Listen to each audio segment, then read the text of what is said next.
Ladies and gentlemen, thank you, whoever's doing that.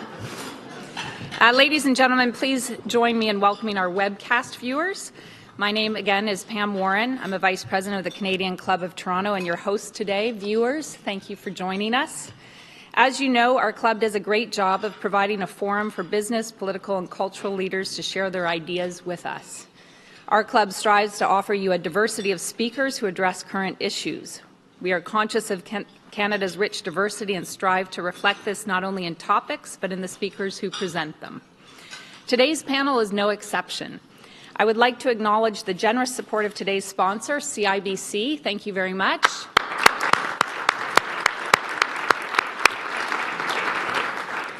I would also like to recognize the youth and young leaders who are joining us today from Ryerson's Leadership Lab. Where are you guys? Thank you. Now let me introduce our panel. The Ontario Human Rights Commission defines bias as a predisposition, prejudice, or generalization about a group of persons based on personal characteristics or stereotypes. Our unconscious mind stores past experiences, learnings, and thoughts that can shape our pattern of thinking. As human beings, we are influenced by our biases, whether they may be conscious or unconscious. The impact of unconscious bias may account for questionable decision-making that can impact organizational reputation. I know that our panelists have a lot to say on the issue, and let's hear from them now. Joining us are Renée Bazile-Jones. Ms. Bazile-Jones has established a strong reputation for her work in diversity management, strategic planning, and change management. Her expertise includes workplace harassment and unconscious bias. Scott Campbell. Mr. Campbell is a founding partner of Blue Dot Strategy. During his 20-year consulting career, he's provided strategic counsel to well-recognized brands such as FedEx, Nike, and Kraft.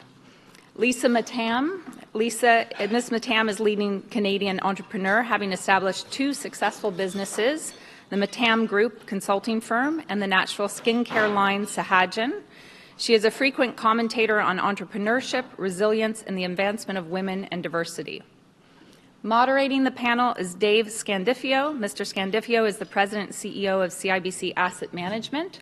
He is responsible for the overall retail and institutional asset management business, as well as the portfolio management team. He is passionate about learning about how bias and unconscious bias affect leadership and finding solutions for its disruption. Dave, it's my pleasure to turn the Canadian Club of Toronto podium over to you. Great. Thanks very much, Pam. And thank you, everyone, for being here today. Certainly through your presence, I think you're acknowledging the importance of this topic. And it really is, unfortunately, we're seeing evidence daily of inequity, bias societally, and it's a significant issue for us. I mean, I think I was talking to Pam just before. Personally, it starts from a standpoint of fairness, and we're going to talk about some data up front on where we have a lack of fairness, if you will, in terms of opportunity for people. But really, and it could end there just at fairness, but it doesn't. Really, it's a business issue. It's a societal issue. It's about unlocking the human potential, if you will, in our organization. So what we wanted to talk about as a group is what we can do as leaders and what our role needs to be, both to have a discussion, and it's important to have the discussion, but to move beyond discussion to action across the organizations that we all lead. So thank you all for being part, and on behalf of the Canadian Club and our panelists, I thank you for participating today. So maybe to start things off, just to frame things, we thought it'd be important to give a little bit of data to the organization, to the group here. And when we look at it, and we all think of, I think rightly so, we're very proud of Canada and Toronto specifically being a very multicultural, very open society. We see evidence of other societies and other groups where it's maybe traveling in the wrong direction. But even there, when we look at our own corporate results, and some of the statistics, we see some stark data that points back at us and says we're not where we really need to be. So if we look at it and there's multiple lenses we can use in terms of thinking about diversity, but 2 major ones being gender and being visible minorities, both of which groups, within the GTA and the Toronto area represent each and of themselves more than 50% of the workforce. And then we compare that to the number of roles that we have in executive leadership and on boards, we have a long way to go to get to anywhere close to the 50%. So just some data for you. You know, there's a 2017 Osler report when we look at gender, and it identified that women, although being over 50% of the workforce, represent only 16% of the executive positions at TSX-listed firms, and that's down from 18% just a year ago. So unfortunately, heading in the wrong direction on that one. And similarly, when it comes to board positions, on average, TSX 60 listed firms only have one female board member, and actually 30% of firms do not have any female board members. The data is even more stark when we look at visible minorities. So a 2017 Ryerson study, so thank you to Ryerson for doing this work, shows when it comes to visible minorities, again, visible minorities represent more than 50% of the workforce. When it comes to executive positions, 9% of executive roles within Toronto-listed firms are with visible minorities. And when it comes to board positions, it's only 3% of overall directors that are visible minorities. And there are actually 90% of corporate boards do not have a single visible minority on their board. So a long way for us to go. And in a society that we think of ourselves as a very progressive and open society, I think everyone else thinks that too. And so part of the discussion here is about kind of having more discussion on those things that are not that conscious to us, where we have biases or where we've been operating in a certain way and we need to disrupt that. So I thank our panelists for joining us, and I think we're all on side on wanting to make some change here. Maybe to start things off, I'm going to turn to Scott first, who's done a fair bit of work as a consultant on leaderships broadly with organizations. And I think when it comes to bias, you know, it's important for us, you know, we all have a brain, we all have biases, we're all wired, we're imperfect human beings who make decisions, and we have these, you know, unconscious biases. So you know, I'm wondering if Scott, you could talk a little bit about the neuroscience and what it tells us as a positive in terms of ways we need to work to disrupt it, and where there's some dangers in focusing maybe too much on the study of those kinds of biases. Sure. First off, thank you for the opportunity and the privilege of talking with you today and addressing this topic. In the work that we do around strategy design, business model design, leadership development, change management, unconscious bias shows up everywhere. Now, our focus today is on its impact on diversity and inclusion, but unconscious bias is actually a much bigger thing because we have multiple biases that impact how we see things, what we notice, how we interpret what is happening, and how we make decisions. And one of the fundamental points that I try to live with myself and encourage leaders to own is this is a universal phenomenon. As David mentioned, it is part of how our brains are structured and wired, how they have evolved. In fact, it evolved for survival reasons. So there's nothing wrong with the fact that most of the day we're operating on an unconscious level. We have to do that to manage the flood of information that comes our way. And there are reasons why we tend to have a tribal outlook. And if you think the evolution of our species, being part of a tribe was a better way of surviving and passing your genes on into the next generation. You know, 50,000 years ago, when our current brain structure evolved, so scientists, neuroscientists tell us, when you encountered another tribe, that was usually not a positive situation. You were at risk. And so our brains have developed what I simply refer to as a tribal mentality. We have two biases that impact us greatly when we are interacting with others. One is a negativity bias. So when I encounter someone who is other, we tend to start from a negativity place. And we have a special part of our brain, several systems, but one of the systems we have is your amygdala, which is constantly scanning for threats unconsciously. And if we are very sensitive to threats, it notices negative situations, potential negative situations, much more keenly than it notices positive situations. So we are already coming in with this sort of negative, I'm going to be cautious attitude. And then we have another bias called the affinity bias, which is that if I find something that is similar to you, I like you more. And again, this operates unconsciously. We've all experienced this. You know, when you go to a party and you find somebody who went to the same college or university that you did, if you tune in, they're sort of like this, oh, really? You know, and you feel this little connection all of a sudden. So you've got negativity on one side, affinity on the other side, evolved for great reasons, but now in our society end up often causing a lot of pain and a lot of unnecessary exclusion rather than inclusion. Now, I think we have to accept this reality. If we do not accept every single one of us in this room, that's how your brain works. In fact, I will sometimes say, how do you know that you suffer from unconscious bias? Well, you can answer it with one question. Do you have a brain? If you have a brain, you are biased. If we do not accept this as the fundamental way that our brains are structured, we will not take this issue seriously. And most of us, I would wager, you know, the vast, vast majority of us in this room, particularly because you chose to come to this event, you have conscious, positive orientations. You want to be inclusive, genuinely. You want to be fair, because you know it's right. You also probably know it's good business. That's not sufficient, because with the best of intentions, we may have open hearts, but unfortunately, we have tribal minds. That's great. And maybe I'll turn to Lisa. Lisa, you've got a breadth of experience, both working as a consultant, now as an entrepreneur. You know, and I was alluding earlier to some of the risks associated with understanding these biases, and I think some of the research has shown that organizations really need to be quite intentional in terms of the approach that they take in understanding and disrupting those biases. Can you maybe talk about some of those themes and what in your experience? Sure.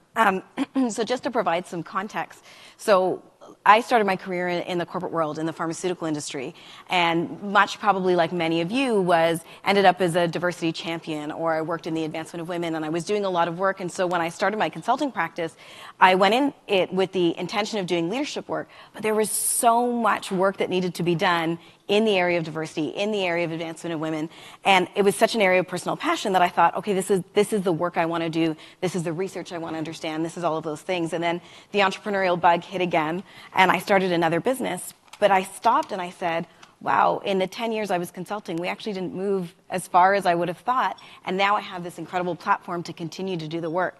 And so people sometimes say to me, you run a skincare business, you know, why do you care about unconscious bias? And I said, because now in my new world of, you know, getting rounds of financing and meeting with suppliers and pitching, I continue to experience it as a lived experience. And so it's amazing that it's something that we can't shut ourselves down to. And so, you know, when we had an initial discussion last week in preparation for the session, one of the things we were saying is, as organizations, one of the things we first do is we say, we need training. And I'll be the first one to say, like, please train. We all need to be employed. But you know, we need training. We need a speaker. We need all of these things. But then what we do is we then go and say, oh, great, we've done it. Like, we've checked off the box. You know, good news. You know, 20% of all of our leaders have experienced, you know, the disrupting bias session. You know, we're going to announce it at all of our town halls, and then we're done. And that, in fact, is the issue.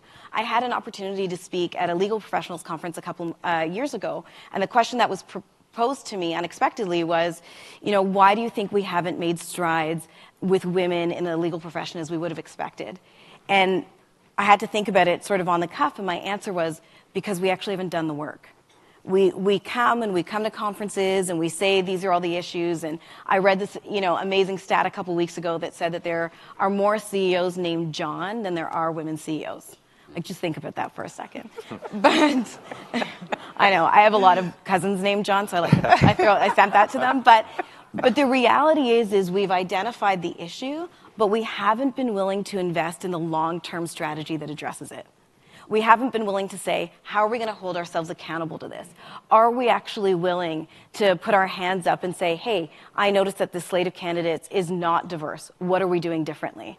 Are we willing to say, hey, that thing that you just said, that's actually off base, And that's not going to be something we're going to tolerate here. You know, are we willing to open ourselves up and really hold ourselves accountable to the things that are actually going to shift the way we do our business every day? And I think that's going to become the ongoing challenge for us. You know, we know that any change, whether it's diversity related or just change in an organization, it needs a business case.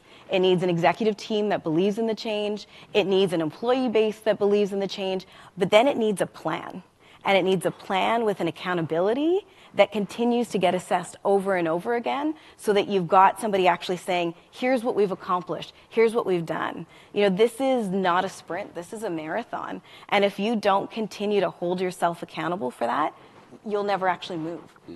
Excellent points. And I think one of the things we're going to come back at the end of the panel and talk about the practical experience, because I think, well, it's good to have the discussion as we're talking about it, and necessary to have the discussion. And sometimes I think it takes a while for people, for it to sink in, the depth of and the complexity of the issue. It's important to do that.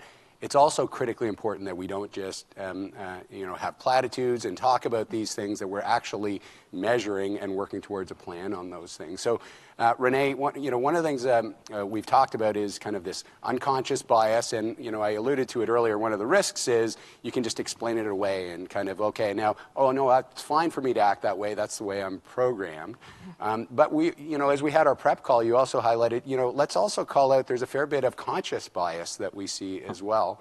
And in any case, I wouldn't mind getting your take on, we talked about some of the stats before. Where are we in terms of progress on either recognizing the unconscious bias, calling out the conscious bias from your standpoint, and what are some of the key things we need to do to kind of keep moving the needle drastically in the right direction? Yeah, to Lisa's point, I think if I netted this out, I would say that we're not as far as we need to be. But what we see at CCDI in terms of just looking at organizations overall is that the reason we're having such extensive conversation about unconscious bias is because, for the most part, it lets us off the hook. How can I be responsible if I'm not aware that I'm treating you based on who you are with disrespect? And so it is important for us to think about what's out there blatantly that we as a society hand clasp about. So I think it is important in a conversation about unconscious bias for us to pay attention to the reliable sources that are feeding us bias that is right in front of us. So think about who your influencers are, for example. And certainly the one I'll pick on for a limited time is media. I'd invite you to consider one media story, look at a number of different outlets, and you will see the blatant bias inherent in how they're reporting that information. Do we as a society, or even in a local community, actually take action to object to the things that are becoming commonplace? So it is important for us to think about, what are we actually talking about here? All right, so unconscious, and we're really focusing on that, but what's there day to day that we in fact just accept without an objection? Also, I think it's important for us to think about, what are we actually talking about? We're talking about bias being related to diversity and inclusion, but the truth of the matter is, and from the introduction, we're talking a numbers game here and thinking that that's representative. So it is important for us to distinguish terminology and not confuse representation in the numbers game with what actually is defined as diversity and what it means for us to be inclusive. Because if we're not conscious of those subtle differentials, we end up talking about, women's representation or the dearth of representation for particular groups. And so if we're really talking about inclusion, I think it's really important for us to consider every single person in this room. And I notice that not everybody is a woman or a person of color. So I think it is important for us to drill down, be aware that this is a conversation, as you suggested, the other panelists suggested, about all of us, and how do we, in fact, take action to ensure that each of us is brought along to a place where we're ready to actually address these issues, and we're not just playing the shuffle numbers game as one of the measures. Excellent. And I think it was something we were talking about just at the lunch earlier, that idea, you really can diminish the cause and the importance of it when you look at just the numbers, or you give an easy out sometimes for people and they start thinking about quotas. And I think, a subtle thing I know our organization has done is change the order from diversity and inclusion, where you talk about diversity metrics up front, to really about being inclusive leadership. And that's, and when that happens, the metrics should line up. If you really are open, you should have your groups and your talent pool at different levels should line up closer to where your overall population is, because then you're maximizing the potential across the organization. But it comes from a point of being inclusive, and inclusive of people who are very diverse or different.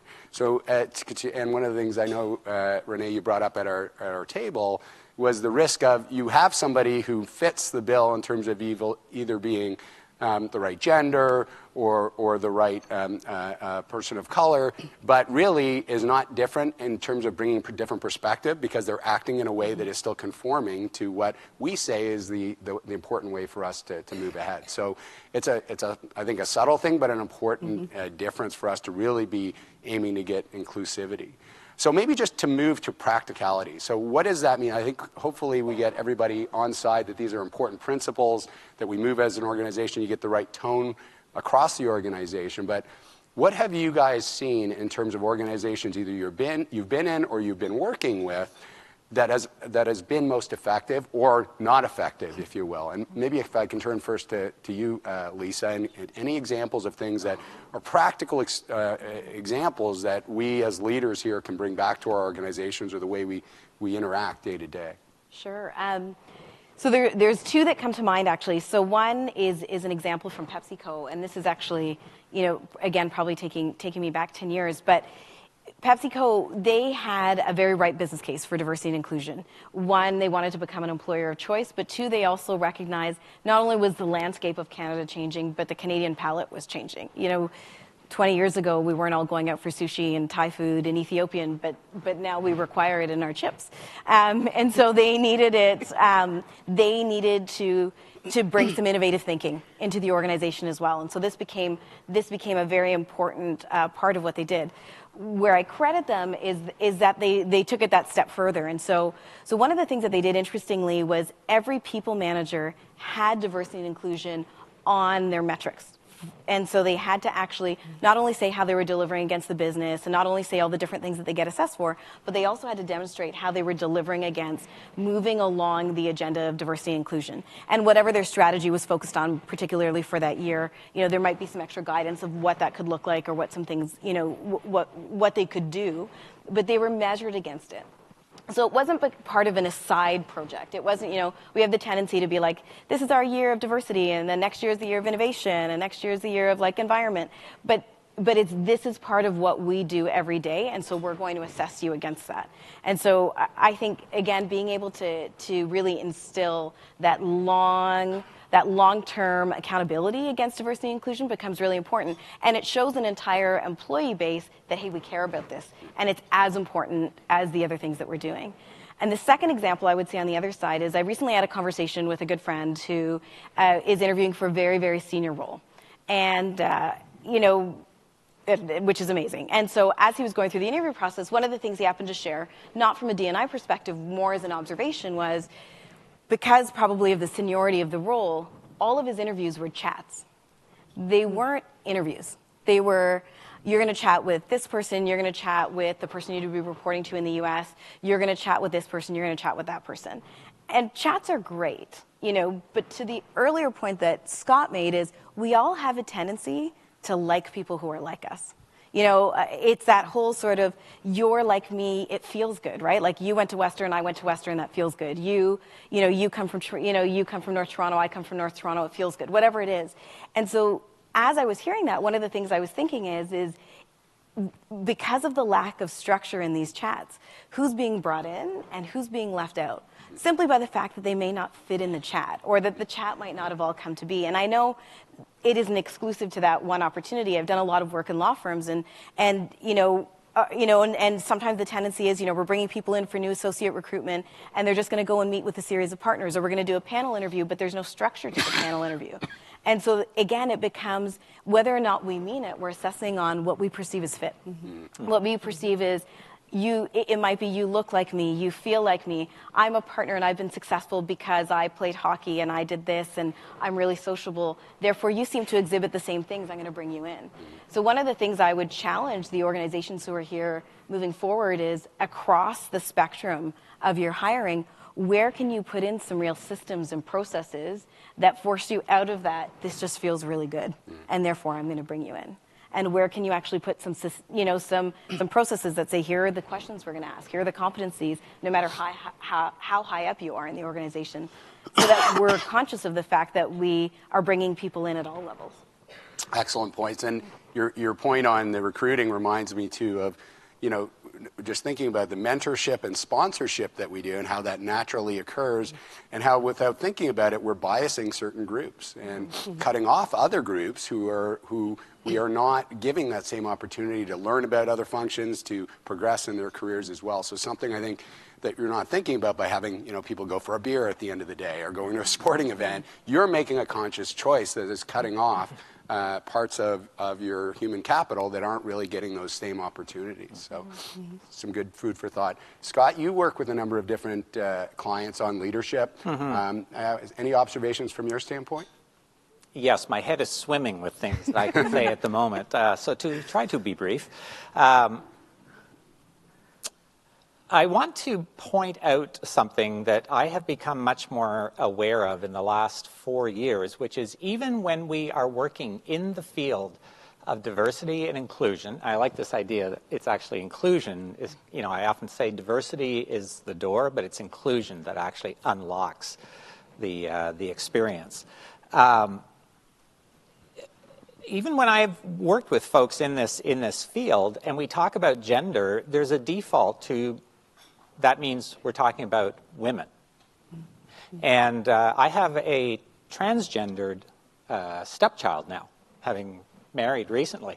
And I'm even in our field, I'm often surprised that when we're talking about gender diversity, nobody is thinking about transgender. It's still male-female. So, it's so easy for all of us to not see the biases that are there.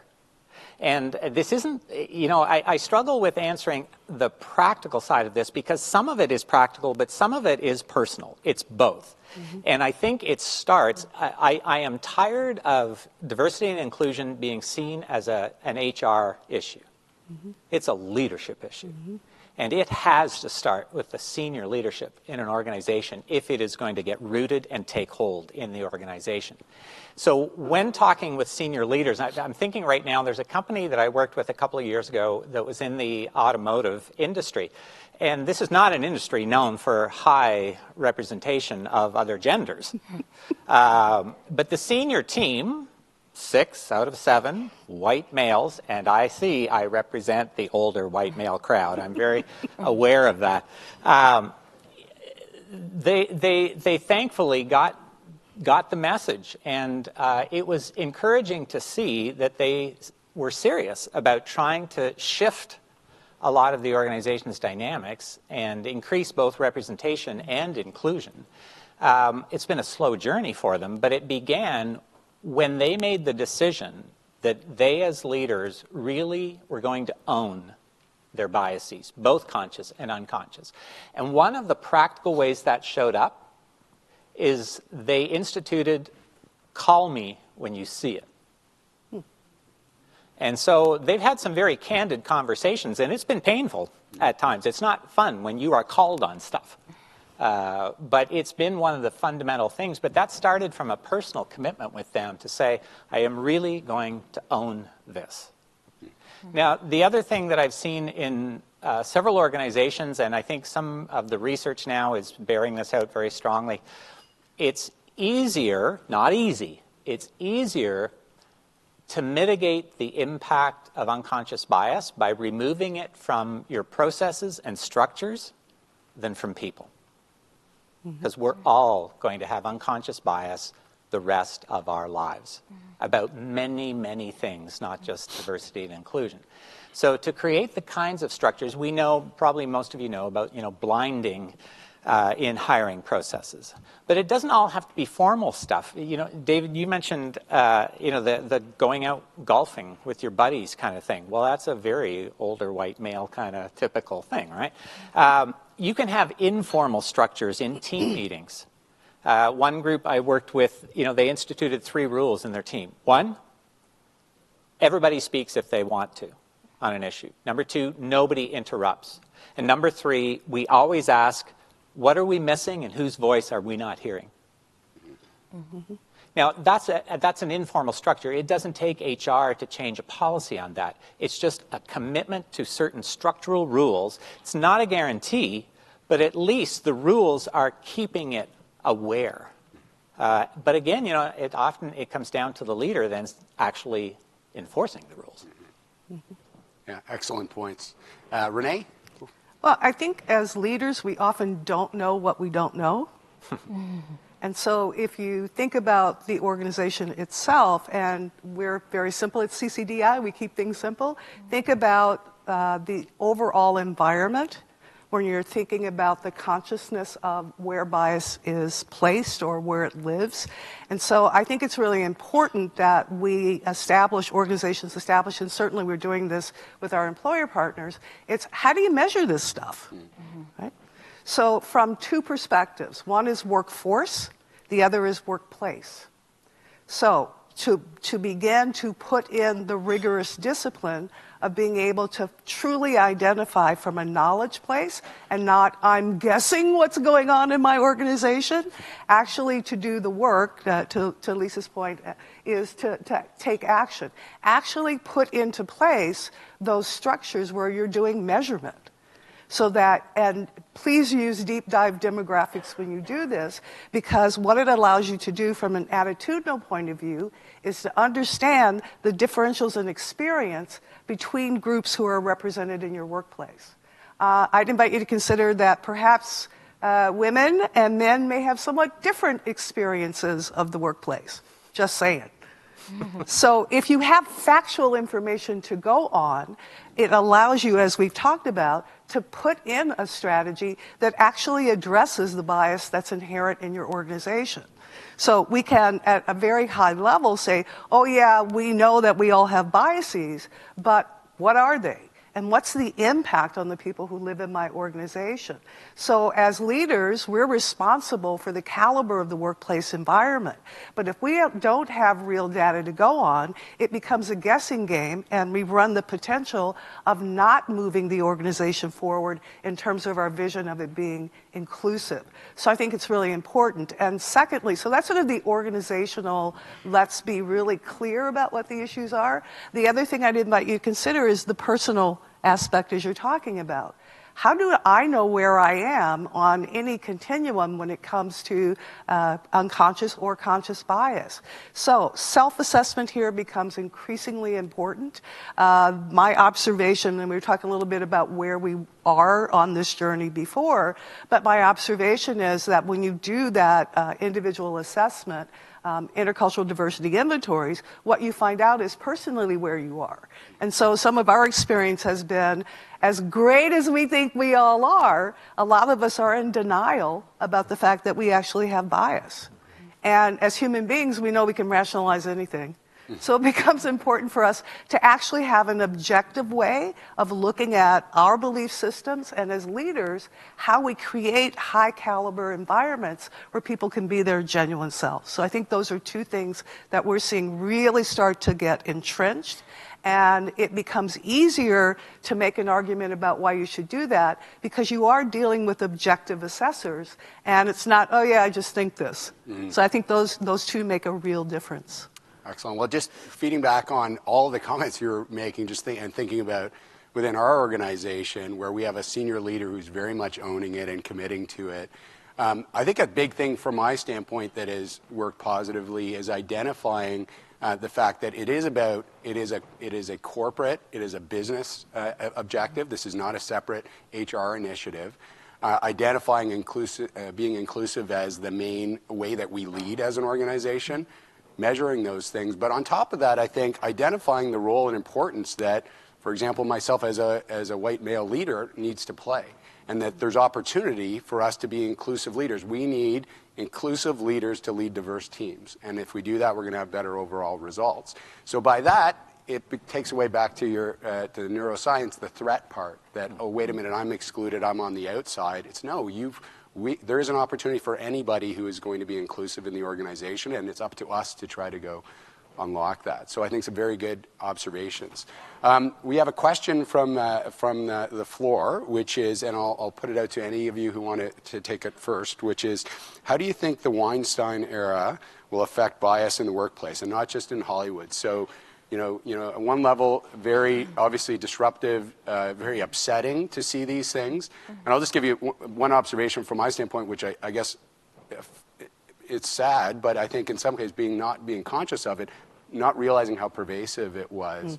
What is the impact that it has? And we had a training session called Men Advocating Real Change, where we had an exercise where everybody was standing on one side of the room, and then they mentioned a number of points that were brought up that talked about different biases or situations. And one of them was, I've been subjected to some sort of sexual either assault or a situation where I was uncomfortable in the workplace. And the reaction from the men when they saw virtually all of the women cross the room, which shouldn't have been that much of an eye-opener, but it was. To me, it seems like this is a bit of a game changer, but I'd be interested to hear from you how you view this. Obviously a very negative impact, but maybe it can be a change agent for us. So anybody want to take that on first? Well, I'll start there because This is one of my areas of expertise, and certainly I've received a lot of phone calls asking for comment about the Weinstein era. But can I just ask how many women would raise their hands and say me too who are in this room? So, hello. The idea that organizations and the people who lead them are unaware of this, to your point, is extremely shocking, but not so much if you've been doing this for over 30 years like I have. I do workplace harassment investigations, but the truth of the matter is, I think the solution is the level of consciousness. It's also the willingness of organizations to act when people cross the line. I've done workplace harassment investigations where my recommendation as an outside investigator is to terminate certain perpetrators, and I can tell you in some organizations they are still working there because they're rainmakers. Yeah. Yeah. So the question becomes, where are our values in this? And certainly I would suggest that we're luckier in Canada because our laws are more stringent, but in terms of organizational culture and our willingness to take this on, people are nervous. They're more than nervous. They're scared and quaking in their boots. But this is where, to your point, this is where real leadership comes into play. So if we're not willing to address these organizations, we're kidding ourselves about the idea that we're building inclusive organizations. Because if they don't fundamentally deal with respect for each and every person, we're never going to get to our goal, ever. I've said enough. That's good. Lisa or Scott? Well, any I think that, so actually I'll start with a story, which is last night I belonged to a mastermind group, and we're 8 different women. We run different businesses, and we all kind of serve as each other's support, board of advisors, all of these types of things. And last night was our we didn't have a holiday Christmas dinner, we did it last night, and this topic came up. And what was interesting was the range around the room of 8 women saying, and then there was this time, and there was this time, and there was this time when I was, started my business, or this time when I was a young lawyer, or this time when I was doing my MBA, or whatever it was. And there was not enough hours in the evening for people to share their examples of when they've experienced it. And so I share that story to say that I think it's important that we're willing to listen to those stories. I think it's important that we're willing to say that these things, they do happen and they're prominent. And because Harvey Weinstein and, every morning I wake up and I think, oh my gosh, which one of my favorite stars is going down next? I'm almost afraid, because you realize that the door is now being opened to some of the things that we weren't willing to see. And so I think as organizations, we have to be willing to hear those stories. We have to be willing to take action. But we also have to be conscientious of the fact that there's going to be around it a lot of murky issues, right? There's going to be people who say, oh, I don't want to, I don't want to be alone in a room with a woman because I don't want to be, I want to play Mike Pence or whatever it is. And so we have to be willing to navigate and really put our stake in the ground and say, what are our values? What are we going to stand for?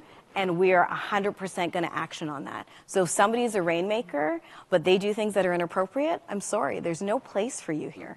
There is no place for you here.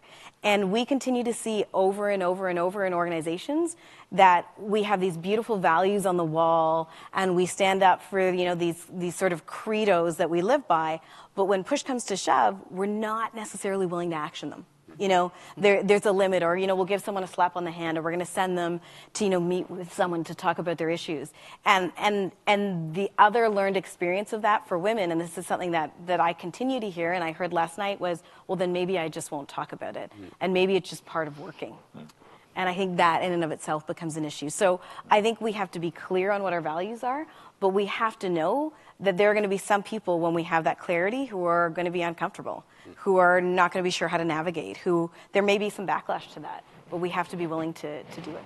But maybe just on that, so do you feel this incident, as horrible as it is, but has it opened up to people being more open to it, or feeling that their organizations are more likely to react? Because to me, it would seem like for business reasons, I think businesses, and not just justice reasons, which hopefully you'd have enough just there, organizations are taking these things more seriously. But is there a flip side that people are worried that I'm going to open up Pandora's box if I also come out? Or do you think it's net been a progressive thing in terms of the discussion? I think it's both. I think people are concerned about opening up Pandora's box. I think, naturally, when Renee asks the question, who can raise their hand, there's going to be still a number of people who don't want to raise their hand, who, whether for safety reasons or just, I don't want to be the one who stirs the pot in the organization and becomes the one who complained about, it could be X woman or X man. Like it's not just, just exclusive to men as the perpetrators. So I think that, I guess what I'm saying is I think it's positive, but we can't expect and we can't put the onus on the people who've experienced it to be the ones to fight for it. I think it's a requirement of leaders. I think the other thing, and I don't mean to get political in any way, but is I think we have to acknowledge that we're in an environment where some people still think that's okay. Like the day after the American election, I'm pretty comfortable saying this, like I was depressed. Like it was hard for me to get out of bed, and you don't have to agree with my politic and any of that kind of stuff. But for me, the reason it was so sad is because, put everything else aside, what it felt like for me was that knowing all of these issues, people chose, whether it's the economy and all these other things, over what felt to me as human rights. And so that's my experience, and you don't have to agree with that. I don't ask everybody to do that. But we have to know when those conversations are happening south of the border that they exist here. We just know as Canadians not to say them out loud. And so we have to be willing to know that there are going to be people in our organizations who, whether it's on sexual assault, whether it's on gender, whether it's on bias, are going to have views that don't necessarily align with the things that we're talking about, but know better or feel that we don't have the right environment to express that. And so I just raise that to say, this isn't an easy road if we really want to go down it, but I think we have no choice and we should be compelled, and I challenge you to go down it. Great. Well, I think we're out of time, so I appreciate very much all the comments of our panelists. I'd like to thank the Canadian Club for hosting this event and for taking on this topic. I think it's an important topic. Again, thank the panelists for really opening up in terms of the topic. And I ask, and I think I challenge everybody here. I think, again, your presence here is showing that you have a commitment and an interest in this subject. I think it's collectively all of our jobs as leaders to continue to move the needle. So hopefully the discussion today has given you some more food for thought. So thanks for attending. Thank you. Thank you. Thank you so much. Thank you all for joining us for this important conversation today. My name is Colleen Kennedy. I'm the Executive Director of the Canadian Club Toronto. Distinguished panelists, thank you on behalf of the club. Thank you for engaging us on a thought-provoking and important topic. You illuminated for us the critical role that unconscious bias can play in leadership decisions. Your examples demonstrated the importance of being mindful of the extent to which our biases influence the way we operate. We also appreciated the strategies and approaches you shared. They require us to be more aware, sensitive, and, well, conscious. Given the rich diversity of our population and the need to create inclusive workplaces, leaders cannot afford to ignore this issue any longer. Lisa, Renée, and Scott, your passion of purpose is inspiring. And to our moderator, David, we appreciate your facilitation of a richly rewarding dialogue. Thank you.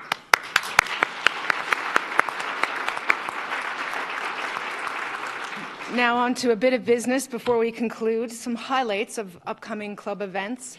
On Monday, January 29th, we welcome George Cope, President and CEO of BC Inc. and Bell Canada, who will talk about their recent Bell Let's Talk announcement that's coming up and mental health in the workplace. And then on Friday, February 9th, we welcome Indira Naidu-Harris, who is currently the Minister responsible for early years childcare and the status of women, and hopefully she will still be that portfolio. No, maybe she won't. We'll see what she'll talk about, but I'm sure it will be really illuminating and exciting for us. So to order your tickets or to learn more about the club, please visit our website at canadianclub.org. You will find a podcast and webcast of today's event and pictures, and as well as all of our past events. So we welcome you to explore the depth of knowledge that we have there. You can also join the conversation by following us on Twitter and Instagram at CDNCLUBTO or using that hashtag. I would like to extend another thanks to CIBC for supporting this important event today. Thank you.